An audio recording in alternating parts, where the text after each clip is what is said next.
Francis Perrin, né le 10 octobre 1947, fête ses 68 ans avec l'image d'un artiste de théâtre chevronné, ancien membre de la Comédie Française. Acteur ayant profondément marqué la comédie populaire, années 70-80, et le théâtre classique. Figure publique respectée pour son talent aux multiples facettes et son dévouement à l'art, mais dont la brillante carrière et la vie personnelle complexe, 6 enfants issus de plusieurs relations, sont empreintes d'une certaine tristesse indicible, une mélancolie qui ne provient pas d'un échec professionnel, mais de la douloureuse conscience de la fragilité de l'amour et de la dureté du destin à travers le combat acharné pour son fils Louis, né en 2004, diagnostiqué avec un autisme sévère. Une maladie qui l'a contrainte à revoir complètement ses priorités et à abandonner l'anonymat de sa vie privée pour devenir un militant social. Pour la communauté autiste, une tristesse muée en courage et en détermination demeure, mais elle recèle encore un conflit intérieur entre l'ego de l'artiste qui aspire à la scène et celui du père contraint de consacrer tout son temps au combat de son fils. Une situation qui engendre une forte tension. Sa période actuelle est marquée par une activité artistique intermittente. Il participe encore à des projets théâtraux et télévisuels, comme le rôle du commissaire Mongeville. Mais c'est son engagement dans le combat de Louis qui a fait de lui, aux yeux du public, un nouveau symbole de paternité et de sacrifice. Pourtant, derrière l'aura de ce père courageux se cachent une solitude et une lassitude indicibles, la nécessité d'accepter un avenir incertain et de repenser le sens même de la réussite. La source de cette tristesse indéfinissable réside aussi dans le contraste entre l'image d'un homme insouciant et plein d'humour à l'écran et la réalité d'un père désespéré, aux prises avec un système de santé et d'éducation inadapté pour les personnes autistes en France. Le fait qu'il ait dû exposer publiquement des détails douloureux de sa vie privée, qu'il avait toujours souhaité garder secret, a engendré un épuisement mental, car il devait constamment lutter contre l'incompréhension et la discrimination sociale dont son enfant était victime.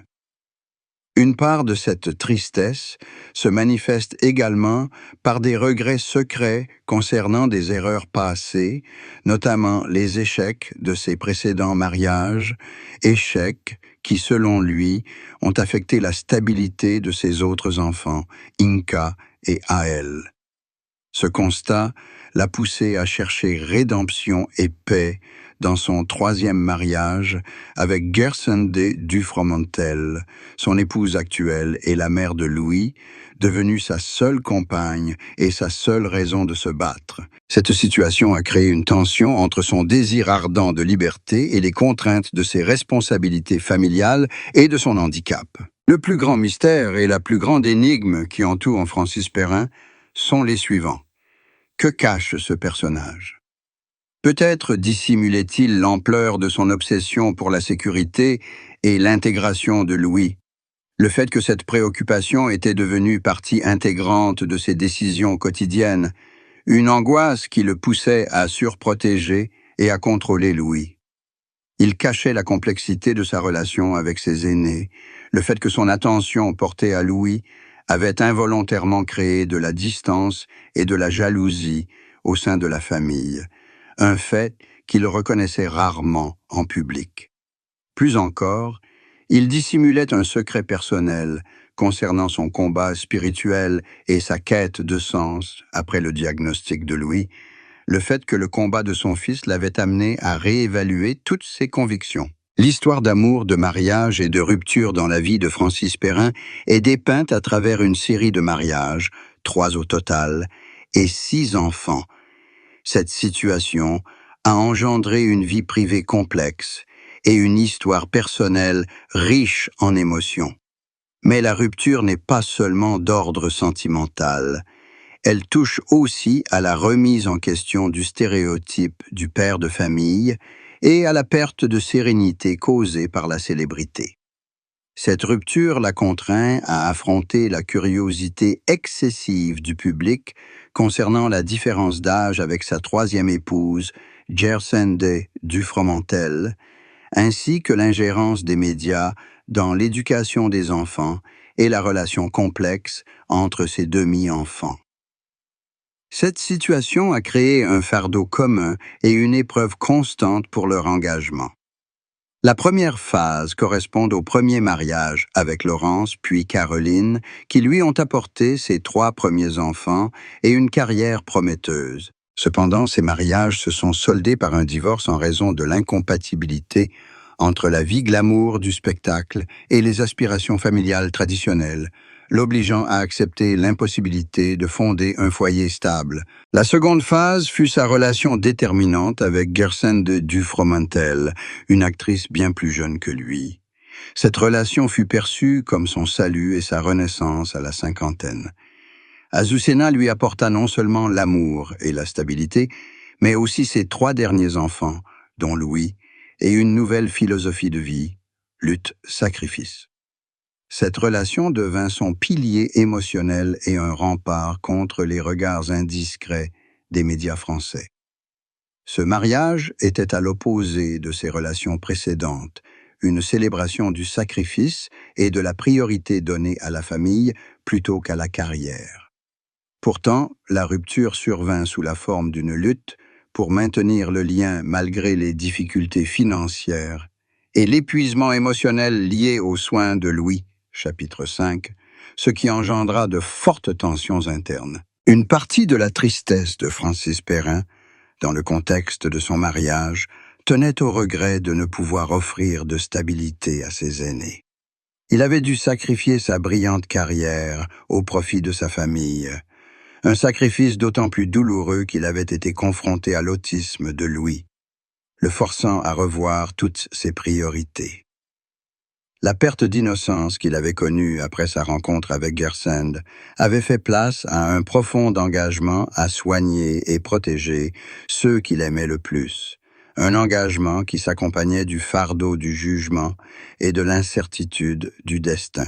À 41 ans, en 1948, Francis Perrin se trouvait à un tournant crucial de sa carrière, après avoir atteint les sommets de la comédie populaire, avec le succès retentissant du Roi des Contes et du Fou du Roi, cherchant à se faire reconnaître comme metteur en scène de théâtre et de télévision, et alors qu'il vivait ses premiers mariages, et avant sa rencontre avec Gersende du Fromentel, une période marquée par le succès matériel, mais aussi par des troubles personnels et une anxiété quant à son avenir professionnel.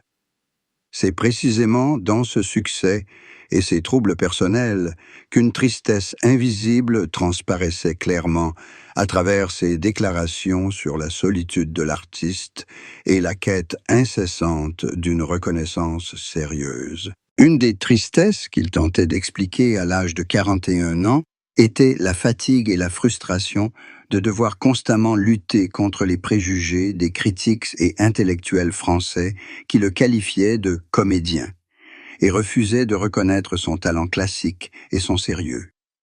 Le fait que sa notoriété ne puisse compenser le manque de respect de la communauté artistique à laquelle il aspirait, la comédie française, constituait un fardeau psychologique non négligeable. À cette époque, il évoquait souvent l'impasse dans laquelle il se trouvait à concilier son rôle de comédien adulé du public et celui de metteur en scène, acteur désireux de laisser une trace artistique durable. Cette impasse engendrait une angoisse secrète quant à son incapacité à maîtriser son image publique et sa liberté créative, une angoisse qui devint une blessure persistante. Sa confession discrète à 41 ans est l'aveu de son incapacité à trouver la paix et la satisfaction dans le succès, la nécessité d'intensifier son activité théâtrale et de chercher un salut dans des projets plus sérieux, une tentative de prouver sa valeur au monde de l'art. Il exprime une certaine tristesse liée au conflit entre son amour profond pour la scène et son refus des compromis commerciaux nécessaires à sa carrière, un conflit qui l'a marginalisé dans son propre pays, un homme qui choisit l'isolement pour protéger sa créativité et sa liberté.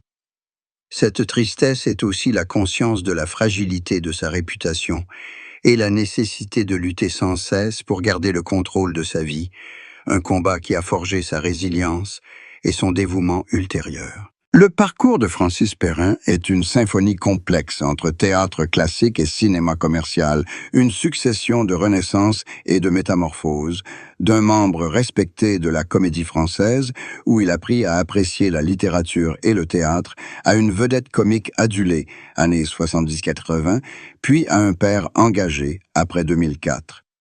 Ce cheminement est empreint de profonds secrets concernant la difficulté à concilier art et popularité et les compromis professionnels nécessaires à une stabilité financière, un succès acquis au prix de sacrifices constants et d'isolement.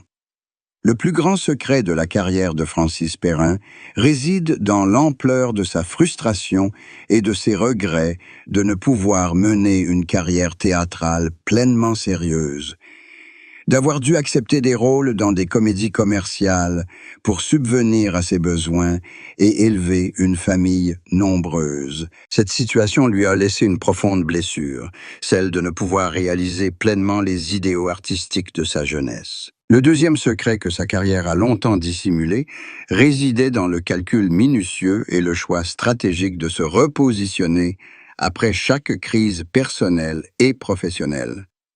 Sa rébellion, comme son départ de la Comédie Française, n'était pas seulement instinctive, mais aussi un outil pour préserver son indépendance et la maîtrise de sa direction artistique. Son parcours a occulté sa lutte contre l'isolement et l'épuisement dû à la pression constante du public, qui exigeait toujours de lui qu'il soit drôle, et des exigences de sa famille.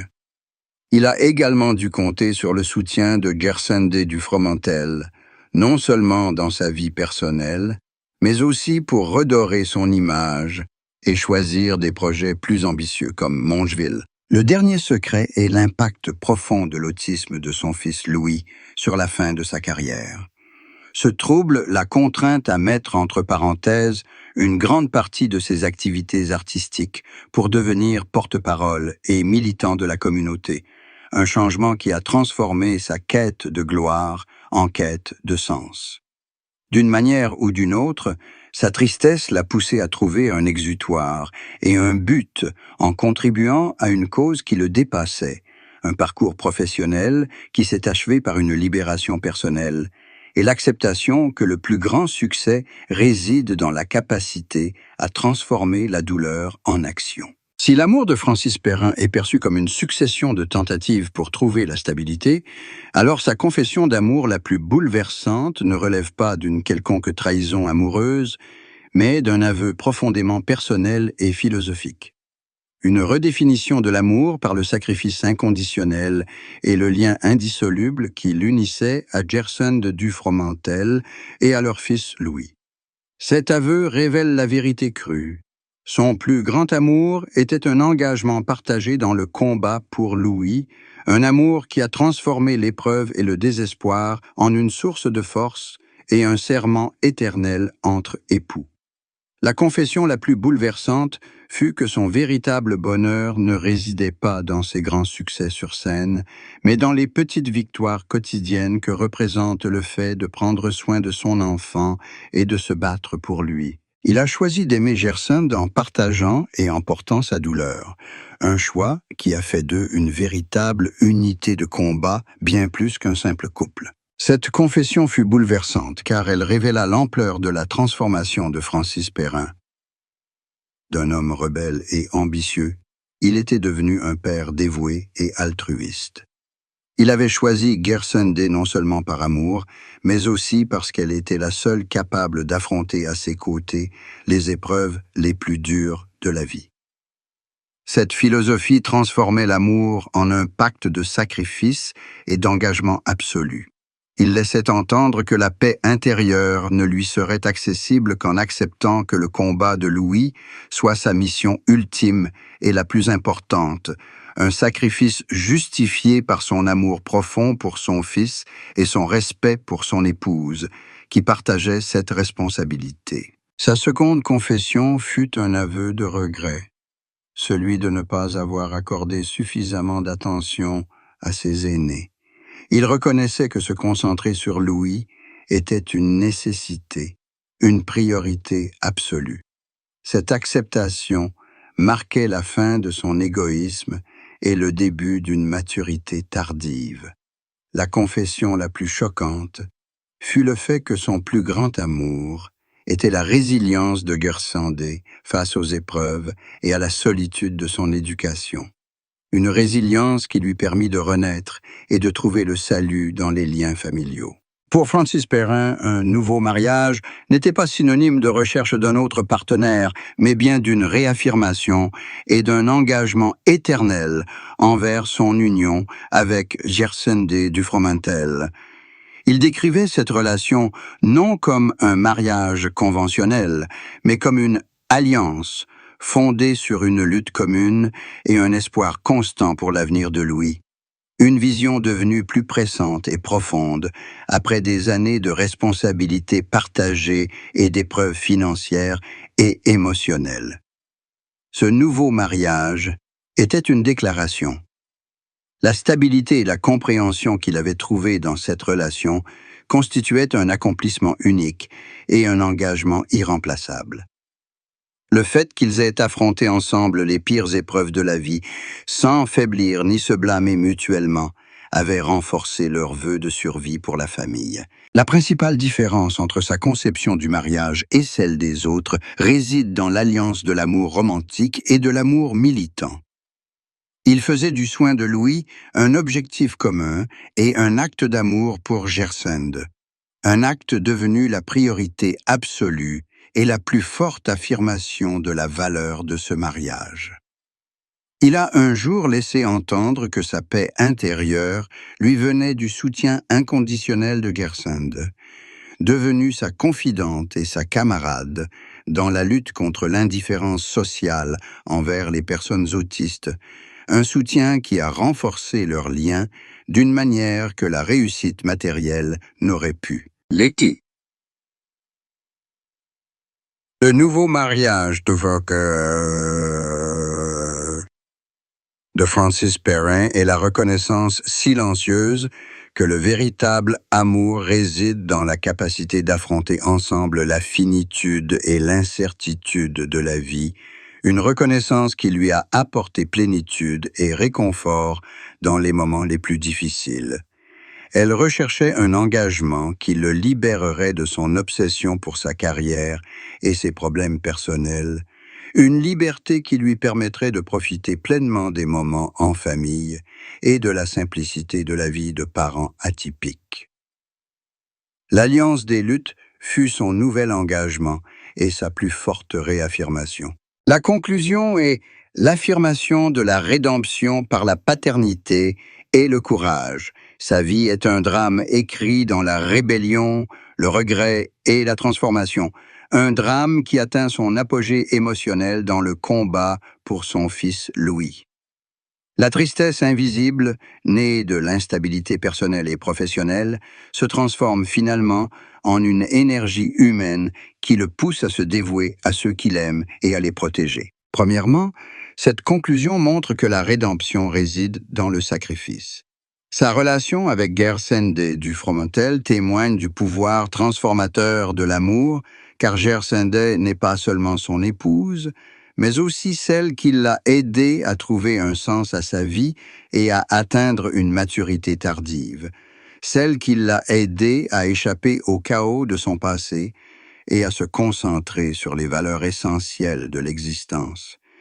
Il a démontré que la véritable stabilité ne réside pas dans l'indépendance, mais dans une connexion profonde et un engagement partagé envers une partenaire et une cause noble. Deuxièmement, cette conclusion met en lumière un héritage d'honnêteté et de courage civique.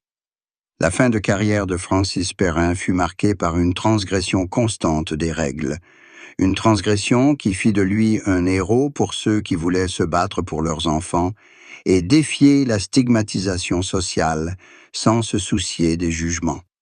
En définitive, Francis Perrin était une icône de résilience qui a mis son talent scénique et ses épreuves personnelles au service d'une affirmation paternelle d'acceptation et d'amour infini, une vie définie par le courage et un dévouement sans faille. Dévouement sans faille.